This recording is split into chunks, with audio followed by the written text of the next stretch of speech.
To fa mai saurare barkanku da jimirin kasa kasancewa da mu, barkanku da wannan lokaci fa sabuwar Tijjani Gandu kenan wacce ya gwangwaje jam'iyyar ADC da ita na murnar wannan jam'iyya da Kwankwaso ya koma jam'iyyar ADC.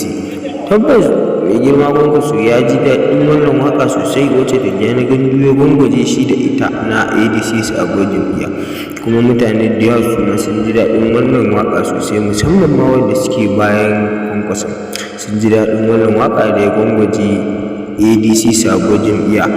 Tabbas mutane da yawa sun yi tunanin Tijjani Gandu zai bi Abba gida jam'iyyar APC, ya kwaɗan kuma Tijjani Gandu bai bi Abban ba, ya ce yana tare da Kwankwaso, ya sa ma gwangwaje shi da wannan sabuwar waƙa ta ADC sabuwar jam'iyya.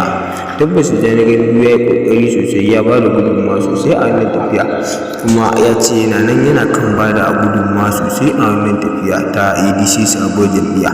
Ya sa mutane da dama suke yaba Tijjani Gandu. Tabbas ya yi ƙoƙari sosai, don ba kowane mawaƙi ne zai cika wannan alƙawari ba, kuma Tijjani Gandu ya riƙe amana sosai, tunda ya ce yana tare da mai girma Kwankwaso bai bi Abba jam'iyyar APC ba. Lallai ba ka ga abin a jinjina wa Tijjani Gandu ne. Tabbas ya yi ƙoƙari, ya yi abin a jinjina mai ne. Duk mai saurare ku ci gaba da biyo ma izuwa ƙarshen wannan bidiyo, za mu samu waƙar Tijjani Gandu kenan wacce ya gwangwaje ADC sabuwar jam'iyya. Ba ku manta da danna mana subscribe da alamar ƙararrawar sanarwa domin samun ingantattun labaranmu da zarar mun ɗora.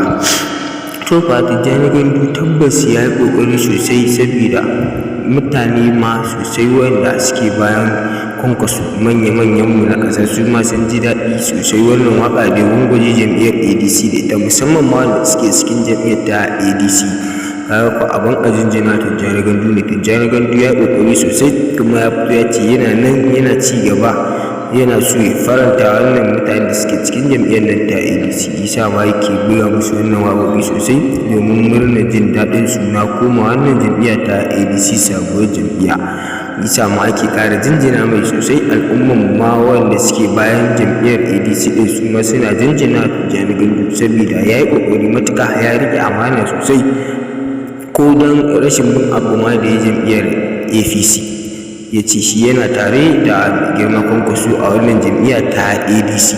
Muka Tijjani Gandu abin a jinjina mai ne, saboda ya ba mutane da yawa mamaki, saboda ba kowa ne tunanin Tijjani Gandu ba zai ba abun ba.